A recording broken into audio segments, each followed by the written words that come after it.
It's no secret that the Steam service is an incredibly popular platform for PC games. It's sucked away the souls and money of many a gamer through its massive library and even more massive sales. It's also been a tremendous supporter of indie developers and indie games. However, frustrated by the way that Microsoft and Apple are going about approaching their various operating systems, Valve has decided to get into the console market and are currently developing a range of PCs and game consoles capable of connecting to and playing the vast library of games available on Steam, while still trying to keep it developer-friendly and user-friendly. So what could this mean for the gaming industry? Can we expect a ton of hype only to have it relegated to the wayside like Ouya? Or can Valve really expect to muscle into the console market? We give our thoughts on the Steam Machine right here on Downloadable Content.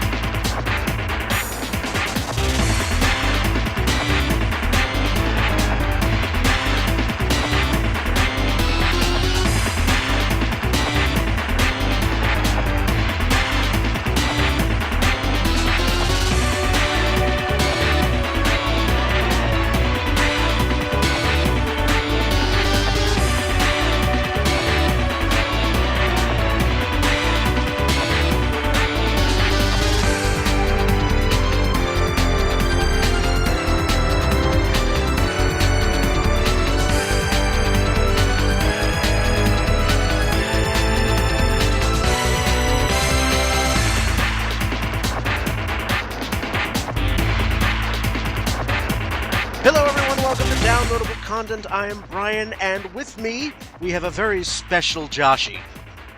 Oh, hi. So, E3 2015. Let's get into it. I have taken you out of your cryogenic stasis for something other than E3. You're kind of like Miyamoto. We only trot him out. Look, it's a lot of effort to open Skype. I can only do it once a year. I get really tired afterwards. It's really draining, I know. It's a taxing. Phoning America costs a lot, you know. That's all right. It's a good expense. So it's just Joshie and I. So Hooray! it's small panel, but that's all right. That's quite all right. It's kind of refreshing occasionally, you know. That's what everyone's opinion of the Steam Machine is. They didn't want to talk about it.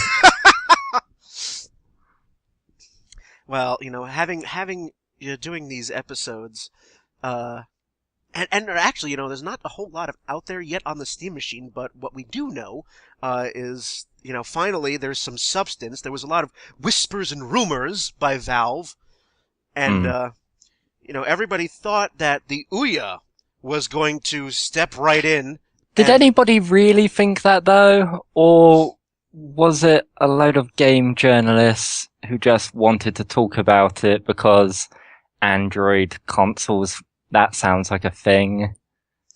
There was in the gaming media, there was definitely a considerable amount of hype. I think the hype was mostly around the fact it was a Kickstarter and they delivered something which turned out to have the worst controller known to mankind and no developer support. Yeah, it kind of fell a bit flat, and there were some gaming articles that did basically say that this isn't going to make a fucking dent. I was a little bit optimistic that it wouldn't, you know, I expected it to not really punch a hole through, you know, the major consoles, but I didn't also expect it to fall as flat on its face as it did. The massive problem is they were a very small company who had to convince loads of developers to make Android games for their machine, and nobody wanted to do that. There was a much bigger market making touchscreen games. I mean, don't get me wrong, the Ouya is not, you know, completely dead. I mean, it's out there, people are using it and developing stuff for it, but it didn't have, and it doesn't have the punch. To get into this market, you need the marketing machine of a Sony or a Microsoft, and they weren't going anywhere. You know, when you're trying to punch through the console market on a platform of what is essentially smartphone games, you're going to be hard pressed. Yeah. My friend Ben said, before we started recording, he said, Ouya is basically the flawed execution of the mythical Nintendo back catalog console you and I would love to have. Although the Nintendo back catalog is available illegally. Shh! One day they'll release that subscription service, right? That's provided Nintendo figures out what an internet is and an online service. They're not going to figure out what an internet is. They're going to skip 2 steps and solve all our health problems. God. Remember it was the sensor thing for your finger that they were going to make for the Wii. What was that called? It was I can't remember. This is actually the first I've heard of it. I haven't heard of it. It was called the vitality sensor. That was it. It was this idea that you put your finger in this thing and it monitored like your pulse, so the game could like tell when you were getting nervous or something. That was the general idea. It didn't go anywhere. So basically, the thing that I get every time I go to the doctor's office, they put it on your finger and it measures. Yeah, that's the one. It measures your pulse and your oxygen rate, things like that. So all right. However, I do think we both know that the Steam service from Valve is very popular. I've heard of it. It's a thing. A lot of my friends who do play games on their PC keep telling me that I should get Steam and join them. I mean, PC gaming is getting bigger and bigger, and a lot of people are viewing with this new console generation coming out that their money would simply be much better invested in a gaming machine. That's what I did about half a year ago, because one, I needed a PC, and two, the consoles were at that point lagging behind where PC ports of the same games were getting. And so, for example, when Watch Dogs comes out, rather than buying a PS4 to get that, I'll just buy it on PC and it'll be great. So this is a great time to be investing in PC gaming, and there's even so many indie PC exclusives coming out now that are benefiting PC gamers. Absolutely. And for me, I would love to play PC games. I have a small problem, and most of it is just a mental block, because in my brain, my brain says you don't play games on a PC. Well, that's the funny thing, because what I did was I got an Xbox controller, I hooked it out to my PC, and I plugged the PC into the TV. Okay. So I have, as far as I'm concerned, I'm not playing on a PC, but it looks amazing. And the other block I have is that I have been an exclusive console gamer all of my life. And so I am very, very comfortable with video game controllers. The thought of playing a game with a keyboard and mouse... Well, that's the thing is, yeah, there will still be a lot of games that are keyboard and mouse exclusive, but so many games now just support the Xbox controller out of the box. Is amazing. Yes. I mean, it's even to the point now where I played Brothers pretty recently, and that game, when you turn it on, tells you, no, seriously, use a controller. It's basically impossible to play over keyboard. But can be done. It can be done, but you have to have like 2 minds to be able to know what the hell you're doing, because the control scheme would be so difficult. And, but a lot of people have been telling me I should get Steam, and I'm thinking, and I had been saying, and I still say it, I said, if Valve would make a console that I could hook up to my TV, then I would be much more inclined to join you and then have Steam suck my money away when they have one of their amazing sales. They do like their sales. They do, and so many of my friends go broke or broker with these sales. And so, I mean, and just going to the PAX convention, you know, there's a lot of indie games that I see there, and a lot of them make their way to Steam. And from all accounts that I've heard and read, Steam is very, very friendly to indie developers. Oh yeah, it's the most. It's not an open marketplace, but it's probably the most open marketplace available. They still have a review system. You still have to get yourself onto Steam, which is why they made Greenlight, which is a way of you getting the community to vote for your game to get on Steam. But it's basically the easiest market any indie developer can get on. And also, I mean, there's been a lot of developers who have been frustrated with Microsoft of late, so... And Valve creating the Steam machine is kind of a response to Microsoft and Apple's... Well, it's funny because they're not actually creating a machine, are they? They're not making a single machine. Well, they're not making anything. They've designed basically a spec for what other people should make machines. Yes, so I mean, let's define what the Steam machine actually is. Valve has made its own operating system called Steam OS.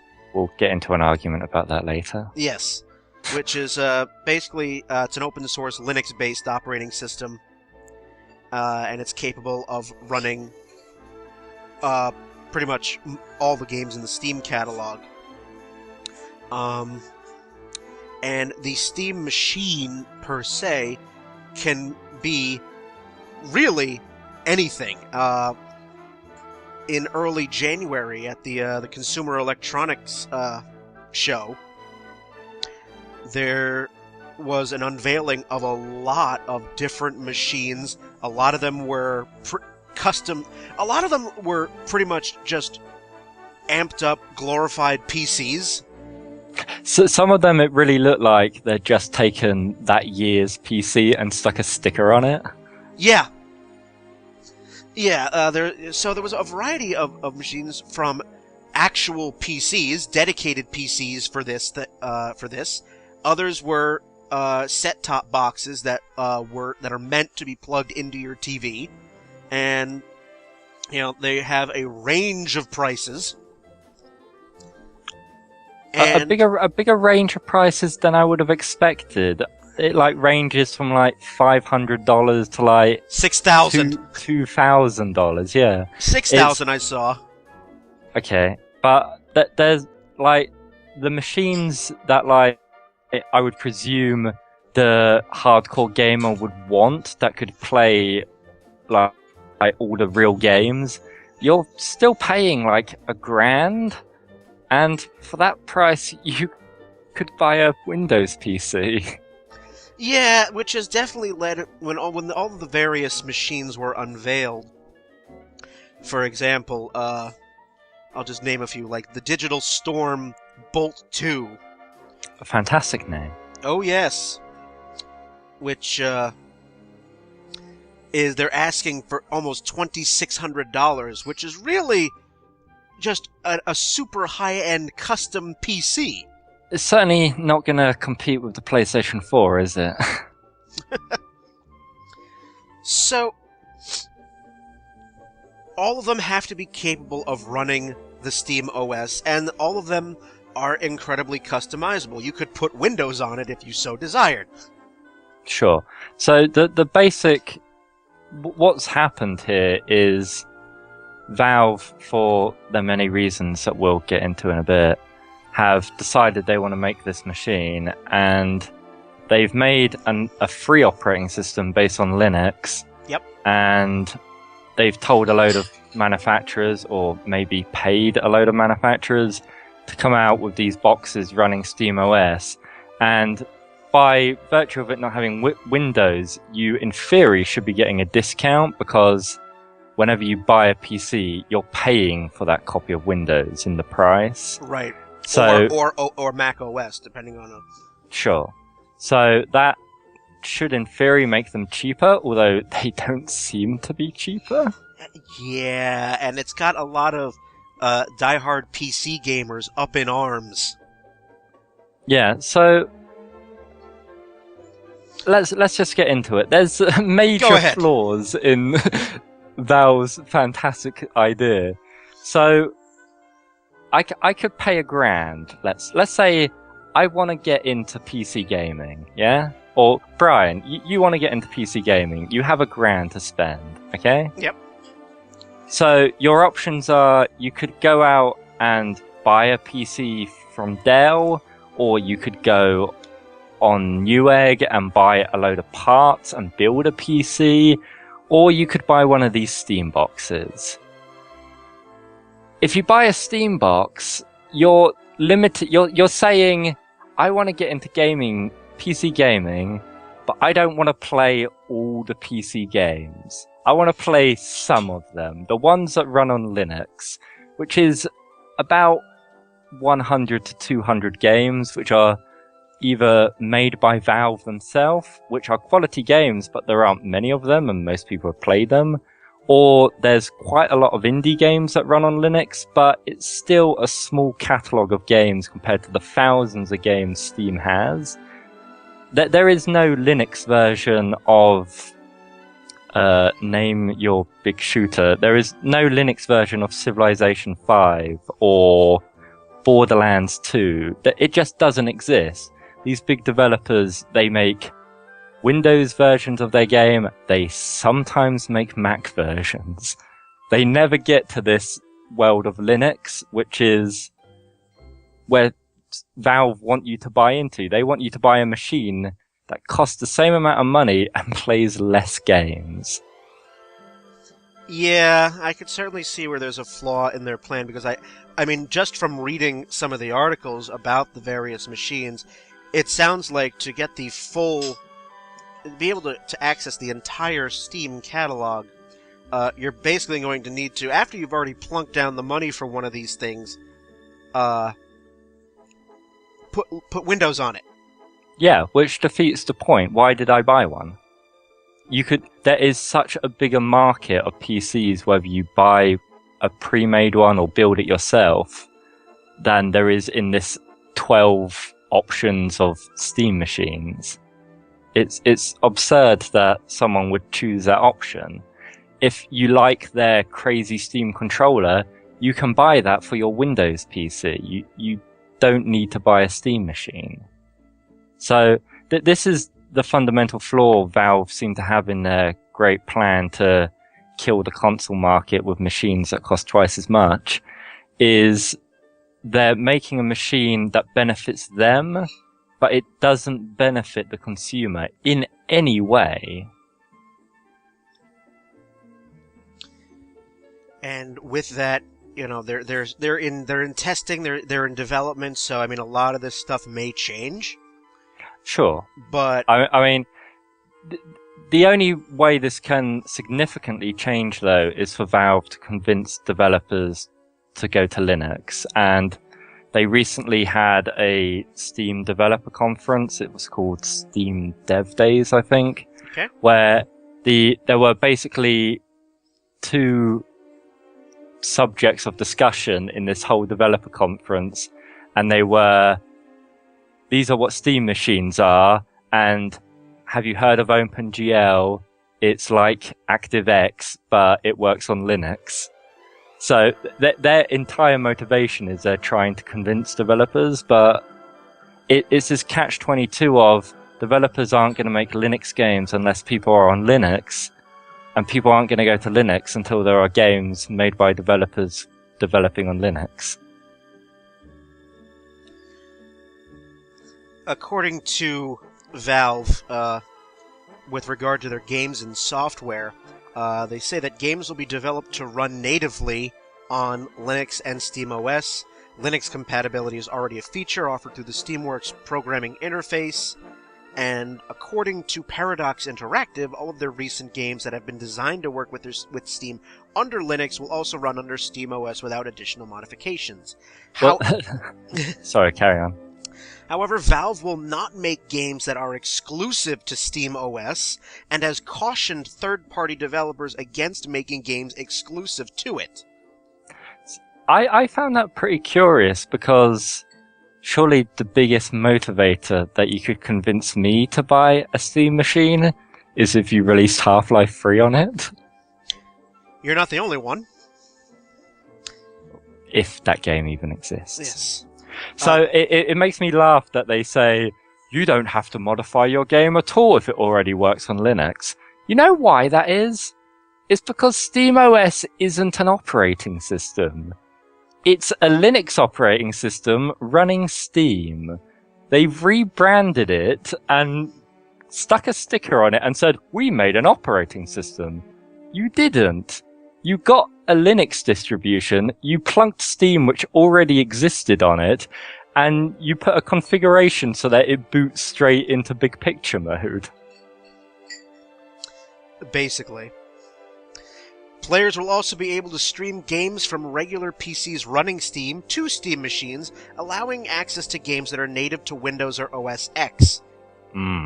So that's a fantastic concept of an idea, and in fact Sony has basically the same thing with the PS Vita, where you can play a PlayStation 4 game on your Vita because it's streaming to the device. Yep.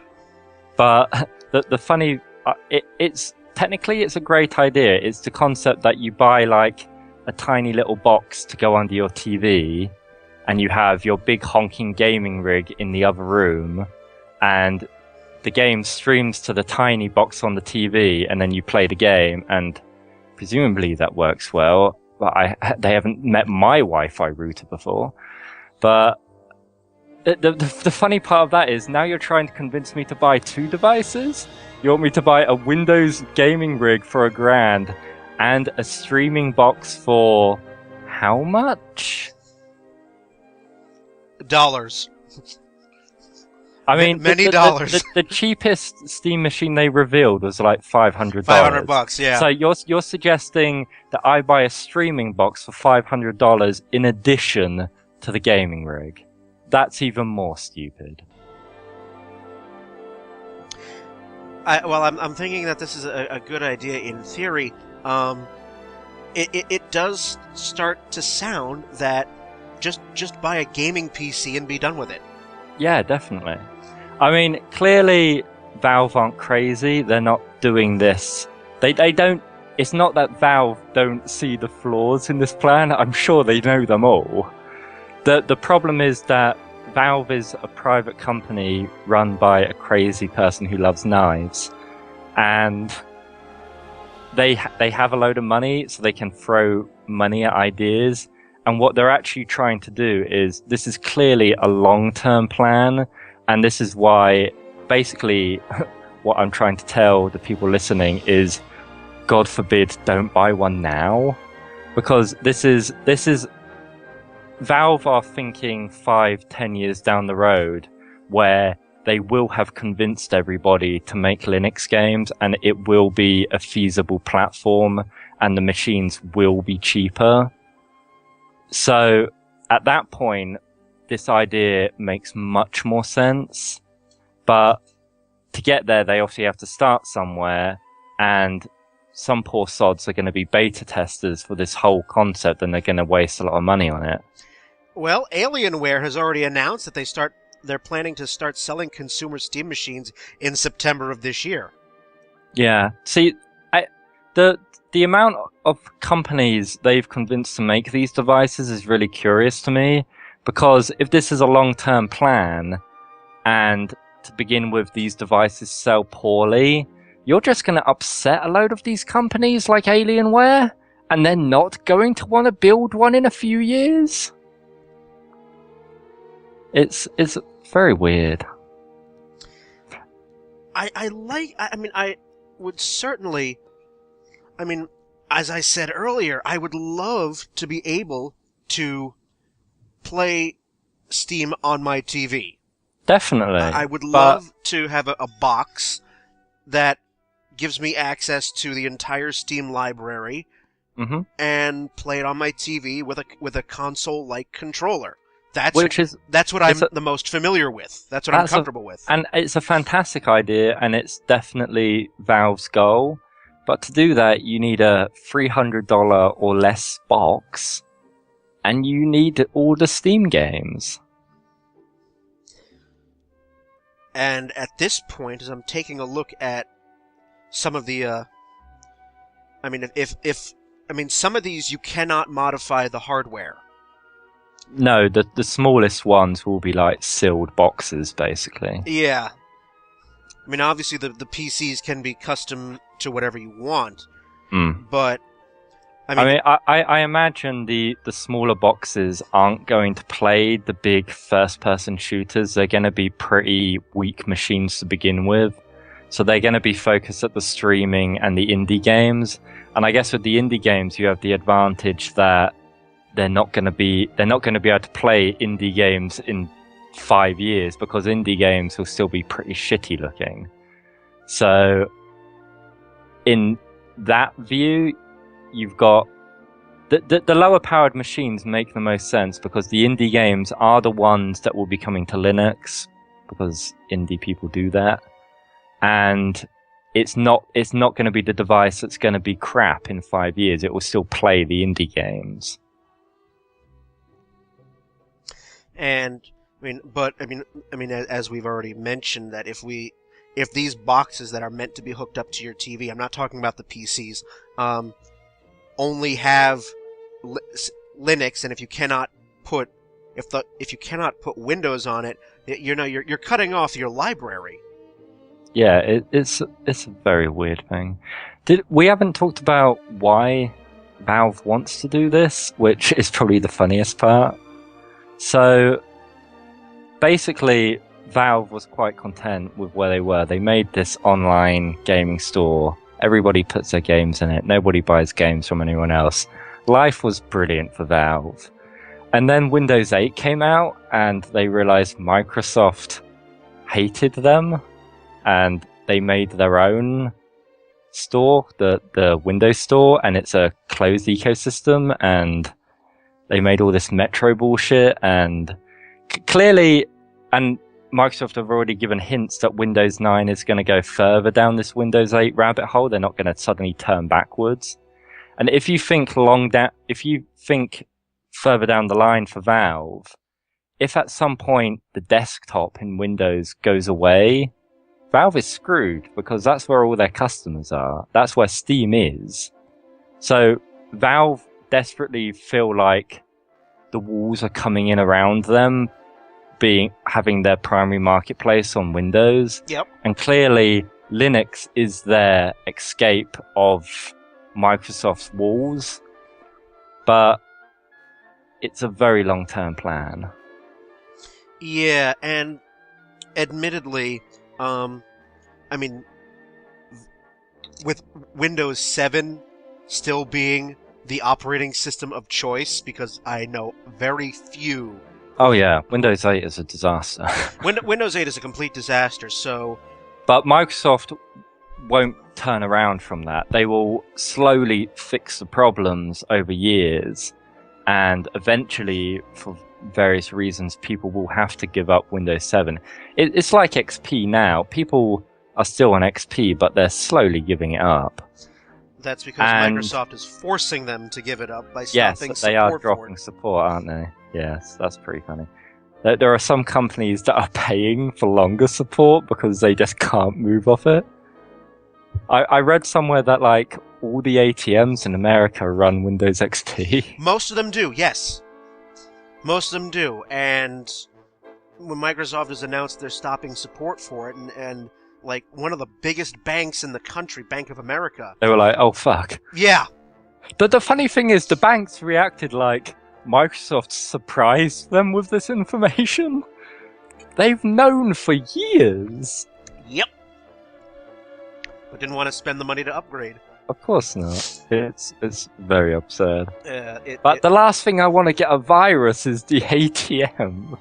Yes! Dear God. But I think Windows 7 is going to be around for a while because no one I know has made the jump to 8. Yeah, this is Valve very smartly thinking ahead to the fact that, you know, this reliance on Windows may not be maybe a pretty bad idea in the long run. But clearly, Windows 7 is going to be around for the foreseeable future. Yeah, Microsoft would be foolish to stop support for Windows 7 like next year or something like that. Yeah, I mean, they're only just convincing companies to upgrade to Windows 7. And speaking of Windows 7, HP has restocked Windows 7 PCs. Oh, that's so sad. HP, because so many people were demanding that Windows 7 machines be sold, because nobody wants Windows 8.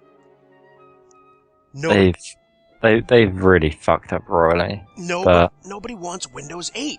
So HP's bottom line is going down the shitter. And so I got an email a couple of weeks ago from HP because I bought my most recent PC from them. They're like, back by popular demand, Windows 7 machines. That stuff always makes me laugh. I bought a PC from you. It's something I don't do very often. Buying a PC is a pretty big deal in my life. And you're sending me emails about the more PCs I could buy. Yeah, I just thought it was funny. How does this marketing plan work exactly? I just thought it was hilarious the fact that HP was being so negatively affected by... Yeah, clearly people were complaining to HP that they didn't like their laptops, and the cause of it was Windows 8. So now they're back to selling Windows 7 machines, which is hilarious. I'm like, hello, Microsoft. Clearly... High five, everybody.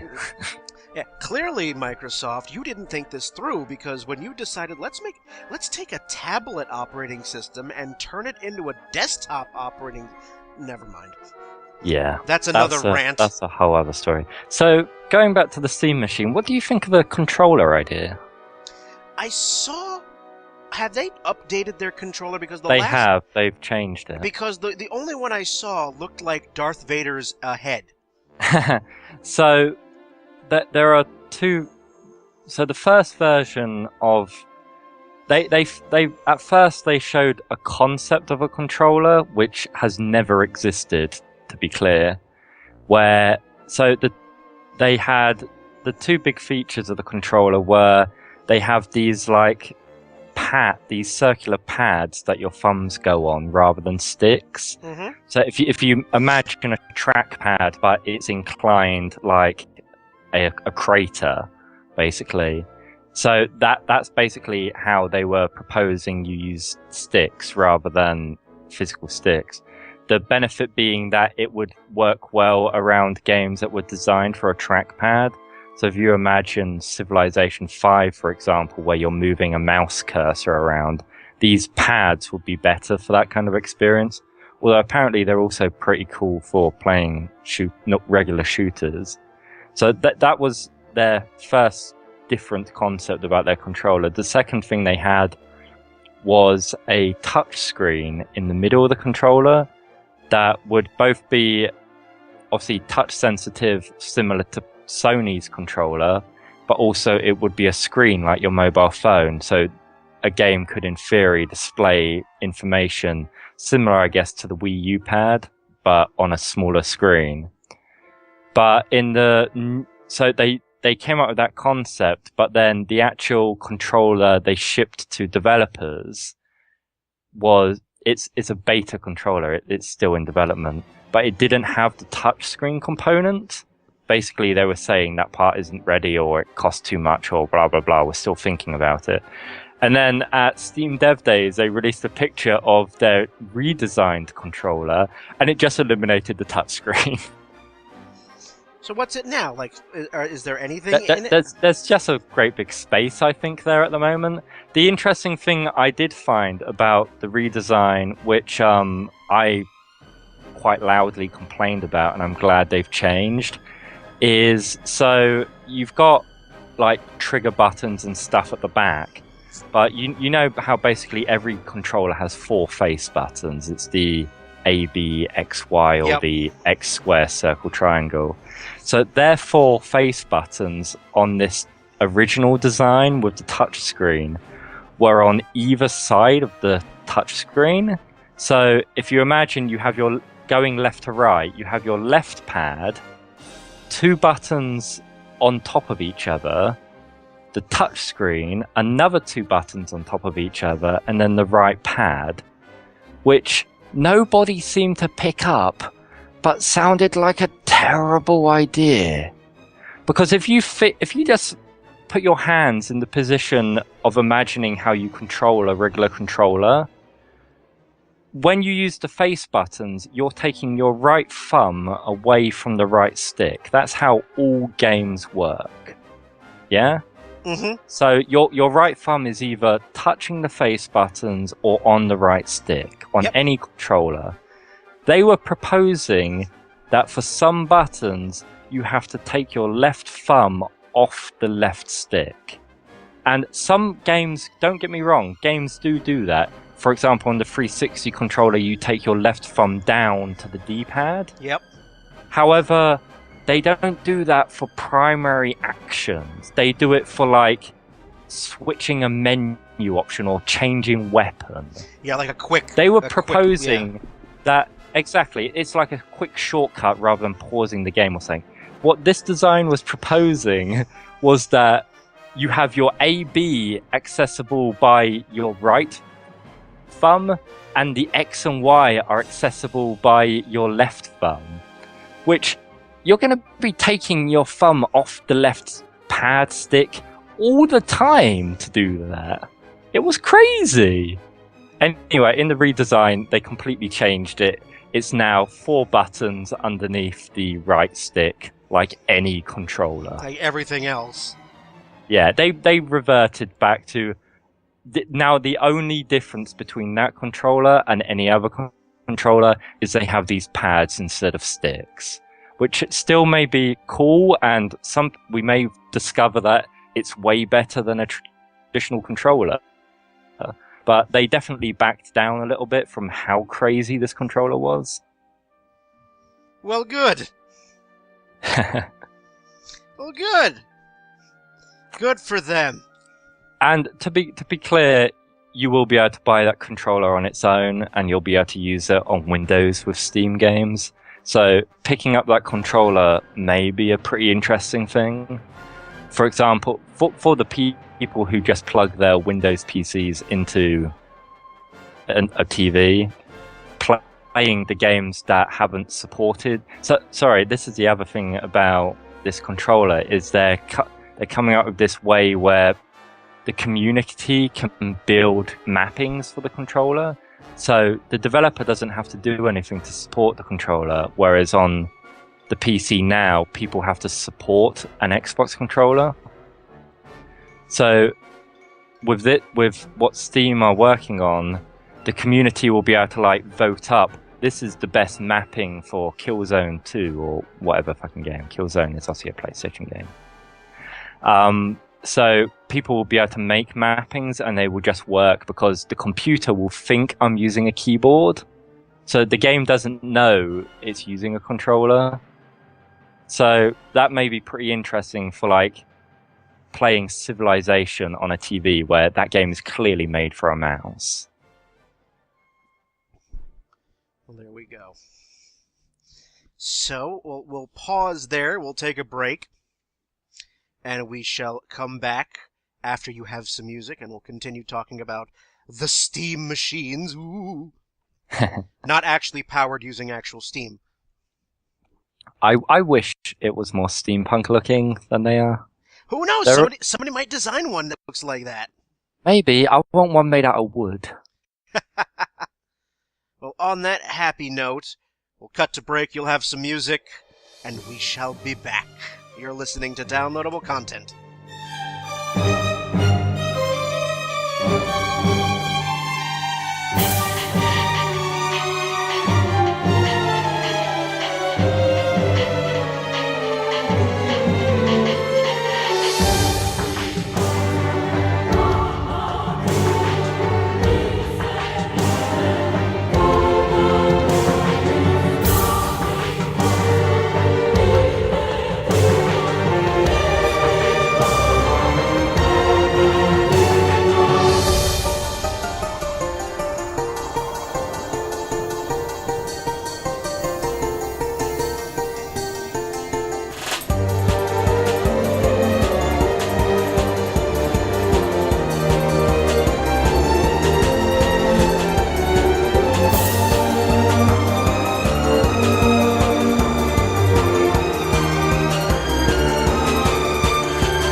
Welcome back to Downloadable Content, talking about the Steam machines. Joshie's still here. He has not gone back to stasis.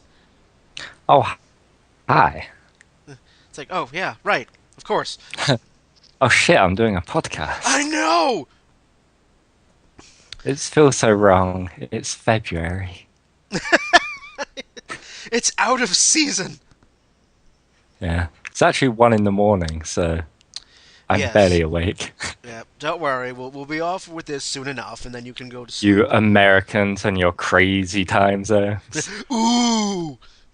I know. So, we've discussed the Steam machine, we've discussed some flaws, and we've discussed their controller and things of all that fun stuff. So, I was reading this article about, obviously some of the Steam machines are now out for beta testing. They gave away like 300, I think, to like people.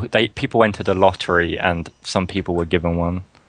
And it arrived in this amazing like wooden crate themed around. It was like a Team Fortress crate. It was massive, which I thought was pretty cool.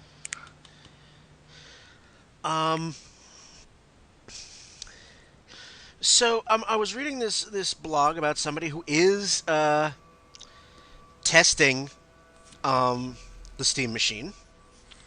There's some pretty good things that he had to say, but there was also obviously some criticism, as a good reviewer should have. Hmm.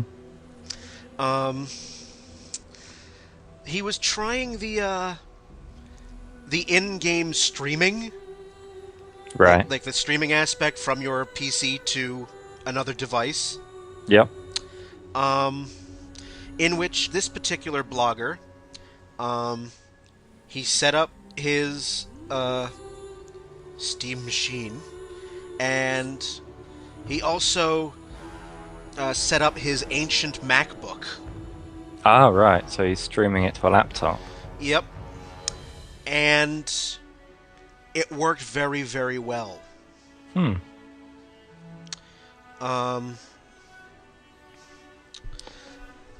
That really feels like the biggest first world problem, doesn't it? I spent all this money on this massive gaming device, but you know what? I really want to play those games on this MacBook Air. It's like, how many places do you need to play video games? Yeah. Cool, I guess. I mean, it's a neat implementation of technology, and it's certainly better than. Have you heard of the NVIDIA Shield? Yes. Which is basically a controller with a screen on it that does the same streaming thing, but you need a specific NVIDIA graphics card and all their bullshit to do. But certainly having it more open to, you can simply stream to any device running another Steam client is a much smarter idea, and it's not limited to certain graphics cards. But do you really need it? The blogger also mentioned that, we've already mentioned, that because this is a Linux-based system, you're really cutting yourself off from the bulk of the Steam's library. Yeah. So Valve's argument, by the way, is that they will improve the Linux environment, because at the moment, Linux's huge problem is drivers. It's the fact that you get a Linux distribution and you don't know what works with it. You don't know what graphics cards do and don't work with it, because people make Windows drivers. They don't make Linux drivers. Valve are saying they will make drivers for all these things, so this is how they will solve the Linux problem. So they just need to get developers. So, and hey, maybe they will. Maybe they will. I mean, that is the biggest problem. I mean, I'm now, correct me if I'm wrong, but I tend to think that most PC gamers are Windows users. Well, that is the really the funny part of this is, so I got a gaming PC. I I spent some extra money to make it a gaming PC, but I was getting a PC because my job involves using Windows software. So that was it's a really bizarre thing that people would spend money for a machine that doesn't run Windows. Not just because you can't access all the Windows games, but because a Windows PC can simply do so much more. I mean, if you were to spend the money to get a gaming PC and plug it into your TV, let's say, and you ran Steam on it and you played all the games, you can also close Steam and run Skype. You can run videos. You can do anything with a PC that has Windows on it. Whereas if you buy a Steam machine, you can play some video games. Yeah, that's the thing. So this blog that I'm reading from right now, I've pulled it up. It was from PCWorld.com. So somebody doing a write-up. So as I get to the end. Talks about room for improvement, and the author says here, quote, "The weirdest thing about Valve's service is the way it handles latency. Every other streaming service I've ever used, be it Netflix, OnLive, NVIDIA's Shield, Hulu, deals with service slowdowns by first degrading image quality. Right. Valve's in-home streaming instead dips the frame rate." Huh. That is very interesting, and that sounds pretty crappy. "This keeps each singular frame of the game looking pretty, but it makes the games feel stuttery. As a result, everything is far harder to control because you're constantly battling a stream that's flipping from 60 frames per second down to 30, down to 12, and then back up to 60 again." That doesn't sound amazing. But again, this is a beta. Sure, yeah. And just in terms of the in-home streaming, from the main to a different device, this particular blogger found that it worked very well. Mm-hmm. It should be pointed out that you don't need a Steam machine to do the streaming. You could have a gaming PC and a laptop and stream to the laptop. Yes, thank you for pointing that out, because that's also another way you can go about that. And so, but yep. Sorry, carry on. Oh, okay. I mean, it should be pointed out that this particular, even in the final hardware, streaming is such a difficult technology. It is going to be totally based on your situation, how powerful the computer is, how powerful the device being streamed to is, how good your networking is, how good your router is. It's affected by so many variables. It's a pretty difficult thing to review. They're trying to do a much simpler thing than like Sony is with PlayStation Now, where they're trying to stream games over the internet to you. You're just streaming it on your local network from one device to another. That's an easier thing to do. Obviously, you want to have a PC or a Steam machine that will fit the specifications and allow you to run Steam and all the games and whatnot, but the router and your network are going to be probably the most important. Definitely, yeah. It's just the how it is. Yeah. And they're doing a much easier thing than PlayStation Now is, where Sony is trying to stream a video game from their server to over the internet to you. You're trying to do it between a PC and a laptop in your house, but it's still a pretty difficult thing to do, and routers die. They don't like lots of network traffic. That, and now, especially in the United States, where net neutrality has died. Mm-hmm. Yeah, good job with that, guys. Yeah,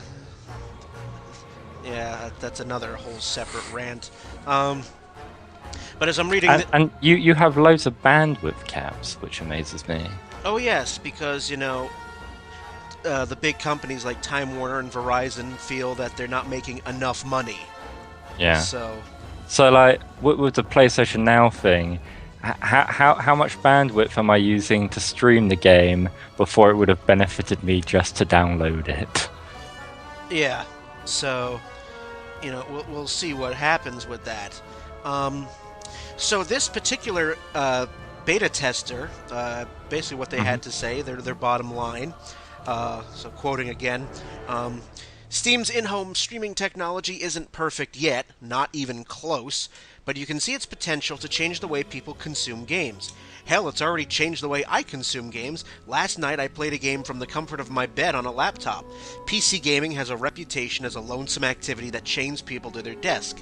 In-home streaming can turn that around at least a little. The beta is also a pretty strong proof of concept for SteamOS and Steam machines. If Valve wants to sell people on its ecosystem, it really needs in-home streaming to work.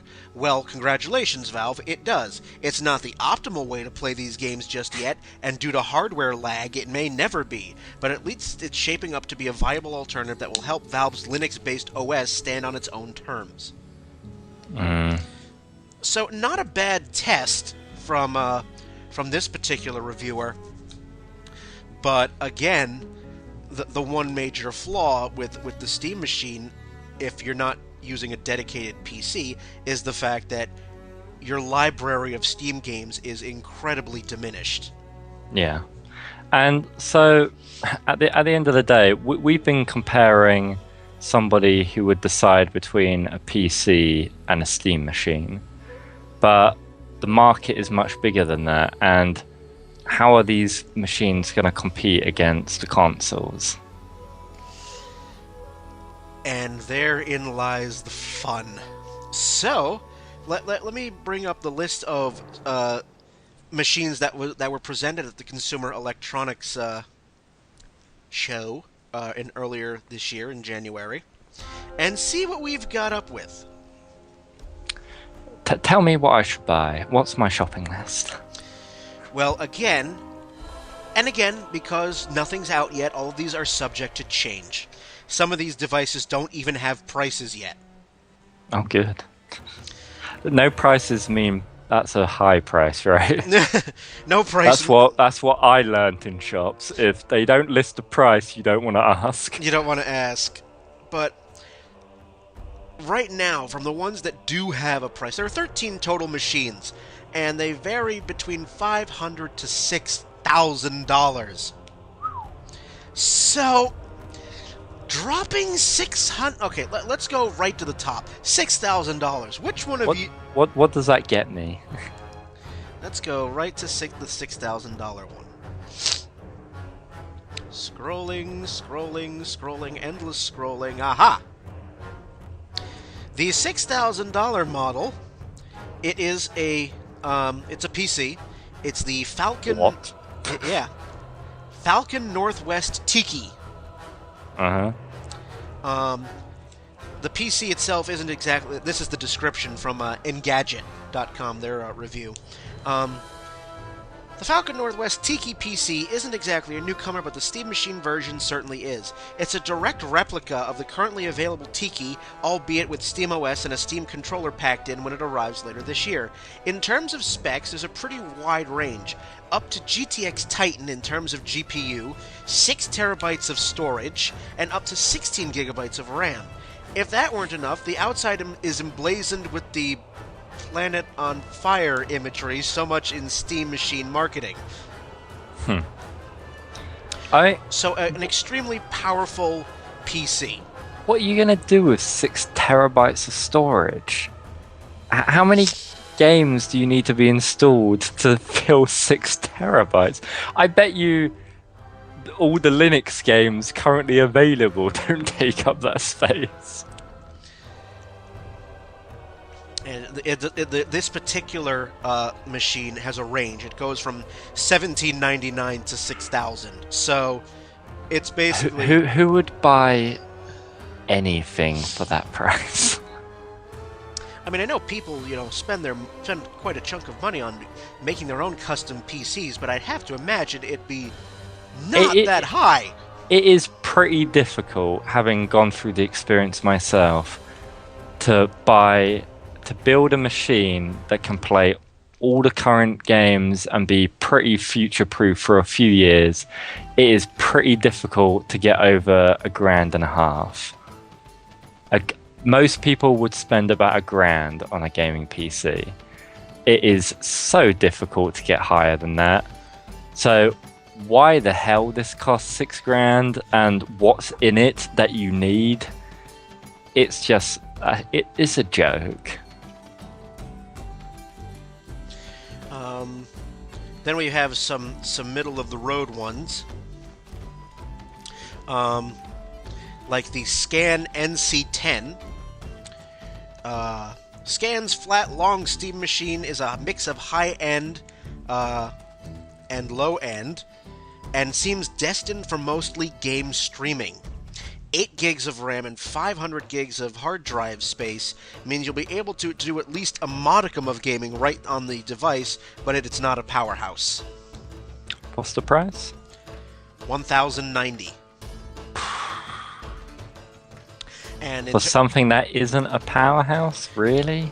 It's got the NVIDIA GTX 765M GPU and the Intel Core i3. That's absurd. $1,000 for a PC with an i3 in it. That's just ridiculous. Going cheaper yet. Let's see if I can find one. There's something for $499 called the iBuy Power. They sound like a reputable source. Like so many Steam machine builders, iBuy Power is known for offering its customers customizable boxes, which is why the company didn't specify only one type of processor. The company's Steam machine will offer CPUs from both AMD and Intel and promises a graphics card from AMD, a Radeon R9 270. The box also packs 8 gigs of RAM and over 500 gigs of storage. Plus, if you've got a thing for consoles, you'll love the case, which looks like an odd mix of the PS4 and Xbox One. Yeah, so that sounds like a device that's closest to the consoles. I don't know exactly how powerful that would be and how well it would do, but I presume it would be pretty good. It might be something that I could get, possibly. Yeah. But is that an expandable one or is it sealed?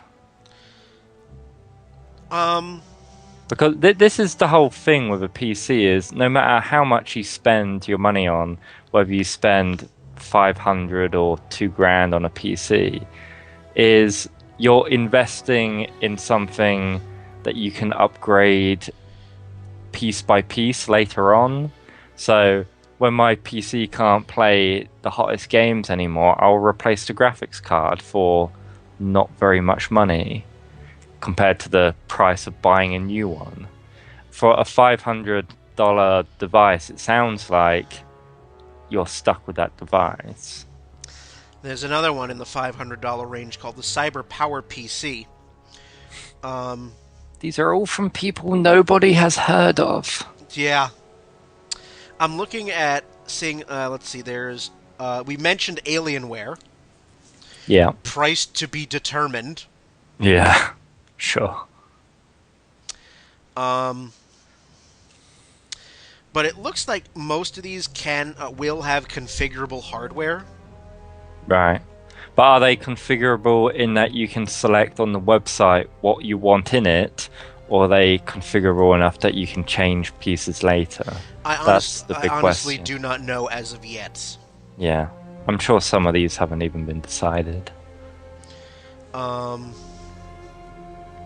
But I'm just looking. I mean, a good chunk of these come with i3s, which will play your indie games pretty good. Some of them have the Intel Core i5.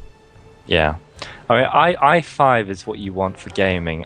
You don't need i7 because no games take advantage of it. You only need an i7 to do video editing and music editing, but some photo editing. Yeah, investing in a dedicated gaming PC and not getting an i5 is just stupid. It the specs of some of these machines for the prices they're offering are just silly. There's a company called Alternate, and they have made a machine for a little more than $1,300. It's a cube. It's got an Intel Core i5, an NVIDIA GTX 760 GPU, 16 gigs of RAM, and up to 1 terabyte of storage via a hybrid solid-state hard drive. Well, that sounds pretty reasonable. So, I mean, a lot of these are in development. Some of them are going to start shipping later this year. I know that's when Alienware is planning on releasing theirs. I want to see if Alienware has anything on their own site. Out of all of those machines, Alienware is the only company I've heard of. Yeah, I think I've heard of Scan, but that's about it. I mean, presumably with release date, a lot of this is relying on when Valve thinks the operating system, in quotes, is ready, and presumably when they've started making controllers, because the controller still isn't final. No. And I'm on the Alienware site now. And no, I do not want to get email updates from Alienware. Thank you very much. The sign of a quality website design is when the first thing they do is ask you if you want to sign up for their email newsletter. Let's see. Basically, I mean, obviously nothing's for sale yet, but they've basically posted an FAQ about the Alienware Steam machine. So how well do you think these devices are going to do? Personally, I think that most people are just going to stick with the PCs. You know, because looking at the prices of some of these rigs, most of them are just going to be like, well, I can build a rig for much cheaper. Yeah. I mean, if you're the kind of person who's got that amount of money to spend on a gaming PC, you're probably the kind of person who would just build a PC, is the way I look at it.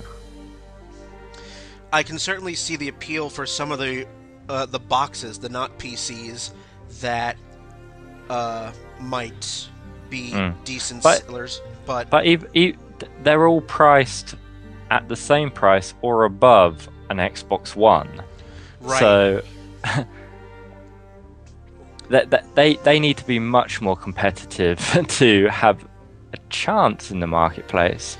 I wouldn't be surprised if more than half of these companies don't make a future Steam machine, because these devices cannot be, they can't sell in the numbers they're going to want to sell them at.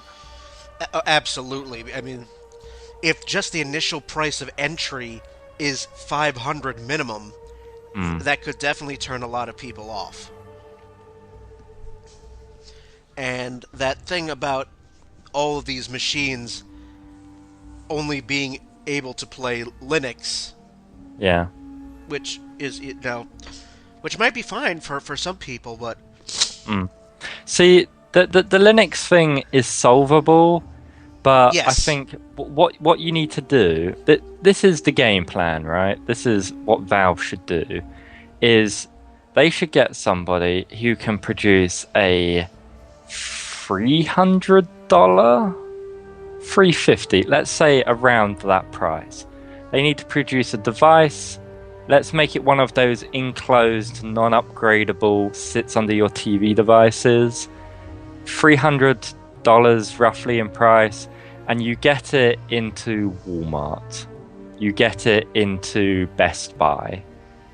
And you put it in the PC section or the gaming section, wherever you want to put it, and people will buy that. People will be looking for a device for their kids that plays video games, that seems to play enough video games, that's quite cheap, I'll buy that one.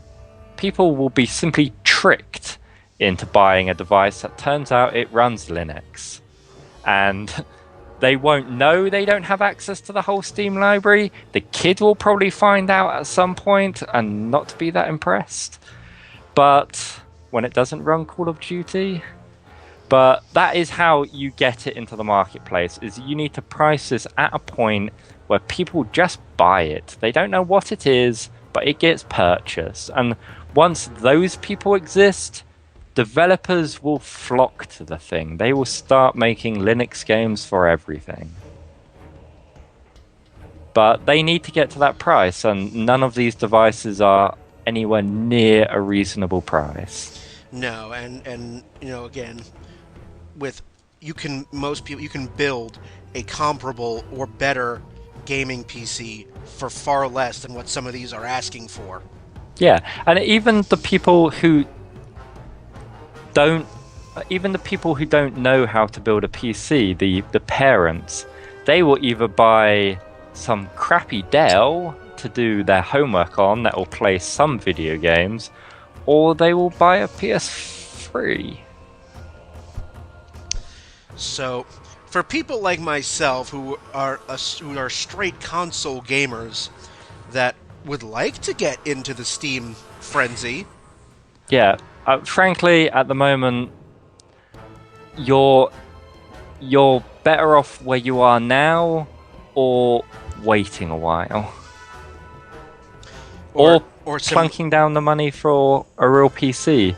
But as I said, a lot of what goes behind putting money into a PC is thinking about why you need a PC, and for a lot of people, they can check more boxes than it needs to play video games. And all a Steam machine does is play video games. So, but again, we want to stress this, because, all of this is still in development.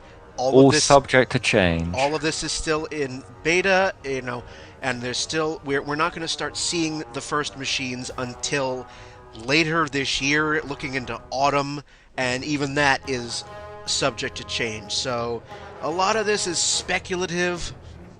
Hey, it might sell better than the Wii U. Well, at this point, it's not going to take much. I mean, the PS4 and the Xbox One will outsell the Wii U, if they haven't already. Yeah, it's pretty sad. So, we don't want... I bought one. I tried to help. We don't want to end this podcast on a sad note. This has been a very negative podcast, Brian. Video games are awesome. That's what we should all remember, is there are many great ways you can play great video games. Yes. A Steam machine may not be one of them. It might not be one of them at this point in time, but we'll see what happens. I mean, if you can... Obviously, you can put Windows on a PC, but if there was some version of Windows on the box, maybe. I mean, I believe. Obviously, that defeats the purpose of why they're making. It defeats a lot of the point, but maybe you buy a $500 Steam machine and you put Windows on it, and you plug it into your home entertainment center, and it can play video games and watch movies. Maybe that makes sense for some people. I don't know. It might. But positivity. They're gonna sell great. We'll see. We shall see. We hopefully. I mean, we can see, obviously, more information is going to come as it gets closer. We're probably going to hear more about this around E3. Yeah. I feel like I should make it clear. I really want Valve to succeed, and this is good for all of us if Linux gaming does grow, because it makes the market bigger, it reduces the monopoly that Windows has, and all the problems Windows causes video games. I mean, I was playing a video game this morning and the mouse cursor got stuck in the middle of the screen because it's a fucking Windows computer. And when I tabbed out, it was because there was a fucking Java update window behind the game. I mean, fuck Windows. I want it to be gone from my life.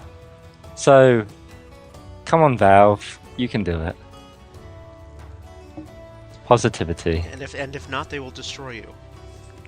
If not, they will just buy Microsoft. Maybe that's the solution. Valve will just eat Microsoft, and that'll be that. Wouldn't it be amazing if Microsoft did sell the Xbox division and Valve bought it? Ah! That would be amazing! Then Valve could do so much better with it, I think. But I want that to happen now. No. Pray and pray hard to whatever deity you worship. Yeah. So, any final thoughts on the Steam Machine, or can we put this to bed? I think we're done.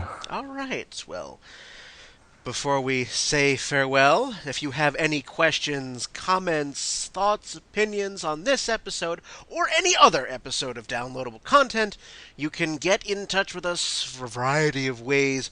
You can go to our Facebook page, facebook.com/DLContent, Twitter @DLContent.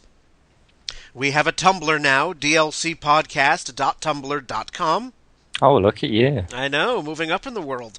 You can use the archaic email thing, dlcontent1@gmail.com. And, of course, all episodes can be found on iTunes, YouTube, and Stitcher. So many, many different ways to get downloadable content inside you as you can muster. I want it all over me. I'm sure you do. So, thank you, Joshie, for your thoughts on this episode. We will see you at the E3 one. Yes, I'll see you in another year. See you at the E3 episode later in this year. Unless there's another episode that tickled your fancy. I know I hope it's not so much episodes that tickle my fancy, it's just the terrible times you record. So I hope to be on another one soon. No, I know there's a 5-hour difference. We have to allow for that. So, yeah. Well, again, thank you very much for being on this episode. So, I'm Brian. Thanks for listening, everybody. Have a good one.